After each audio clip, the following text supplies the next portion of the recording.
Hi folks, Buffin here with your Antifa News Briefa for November 5th, 2021. Just finished making a video about how Bernie will destroy Biden in the 2024 primary if he runs. So hopefully Bernie will run. It seems like the right thing to do to give Biden a challenge and to let him know that it's coming. The very best thing for Biden to do would be to go ahead and endorse Bernie in 2024. Say, I'm passing the torch to Bernie. I know he's the people's choice, so we're going to have him be our president. Because people will support him, of course. If Bernie's not running, maybe somebody else could do it. For instance, AOC. I just looked it up, and AOC will be 35 years old about 2-3 weeks before before the election in 2024. So she'll be qualified to be president at that time. Now, which would be awesome. AOC would definitely win. She would win the primary. She would win the presidency. Easily, hands down, even against Trump. One of the worst things about Biden right now is that he hasn't arrested Trump. It seems like one reason they're doing this is to try to fundraise off of fear, or to try to do what Hillary Clinton did, which is try to get Trump out there, try to promote Trump, let Trump be the candidate to run against because they think they can beat him. Well, if Biden's going to beat him, he's going to need to do some non-Trump things or more anti-Trump things, because he's been too Trumpy so far. He's done a few anti-Trump things, but he's been too Trumpy on immigration. He hasn't changed that. He hasn't arrested Trump. He hasn't protected our democracy from Trump, Putin, and Zuckerberg. And he hasn't put Harriet Tubman on the $20 bill yet. I mean, that was something that was ready to go until Trump got in there and racist it away. All he has to do is flip a switch and make that happen. He hasn't even done that yet. So he's done maybe a couple things, but he hasn't gone anti-Trump enough. And it's scary. And they're trying to use the fear to either get Trump elected again by leaving him out there, or to try to maybe get themselves elected by scraping by. No, he should go ahead and pack the court. He should go ahead and remove Trumpy senators and Congress traitors and Trump himself from the public. They should be imprisoned for their treason and terrorism and genocide. Same for these Trumpy governors and lawmakers who are trying to ban masks and just all out. Like, they don't deserve to be there. It's not because of a political difference that they're being arrested. It's because they're threatening our lives. Like, it's murder. They've murdered 850,000 Americans so far, I think. And they're just letting them keep doing it. So you're guilty for letting them keep doing it too. And people have a sense of duty and justice and responsibility. If Biden doesn't do it, people are going to grab him by the posse. Hashtag grab them by the posse. So here's the thing. They're safer in jail. Hashtag safer in jail. But Biden needs to know that the very smartest move, I've said this before, very smartest move he could make would be to go ahead and endorse Bernie or AOC right now. Say, I'm going to be passing the torch. This is democracy. The ideals are better and stronger than a tyrant, than one person.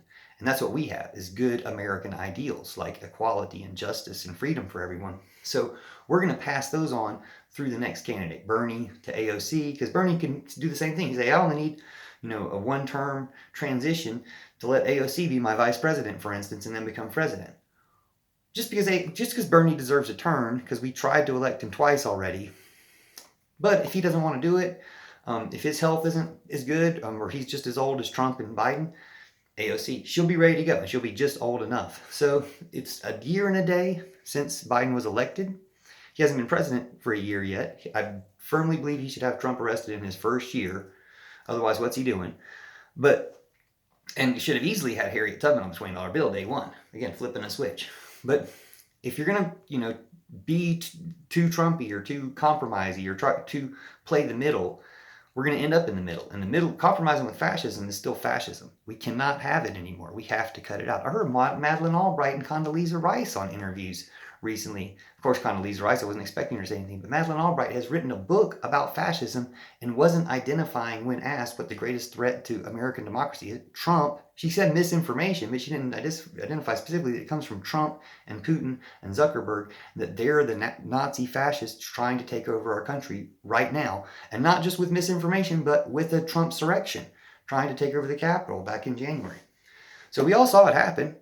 We all see him trying to cover his tracks. Guilty people don't try to block evidence, try to hide evidence. So, innocent people don't try to hide evidence. So we all know he's guilty. He knows he's guilty. He should flip. Trump's best plan is to flip on Putin and Zuckerberg. But you need to be arresting Trump. You need to be arresting Zuckerberg. If Biden did all those things, if he legalized weed, if he, expunged people's records and let everybody out of jail, gave everybody the vote, opened up the borders. If he did all those things, then maybe Bernie couldn't primary him like that, or AOC couldn't primary him like that. I still think AOC could primary him. But if he did all those things, packed the court, all that stuff, he might have enough favor and momentum and support from progressives to stave off a primary challenge. But if he doesn't do all those things, and even if he does, AOC could probably still beat him. Bernie could probably still beat him. Anybody who's going to go green faster can beat him. It doesn't have to be Bernie or AOC. Anybody who wants to be president can beat Biden in the primary. Trust me on this. And you're not going to have a bunch of Russian-funded candidates running against him like you did last time. You're not going to have 30 different people running against him. Those people were all running against Bernie because Bernie was the one that the people wanted, the presumed nominee. The media tried to make Biden the presumed nominee, and they managed to do it. They do it with all their tricks. But they can't do it this time because he's already in power. So anybody running is looking like they're running against him.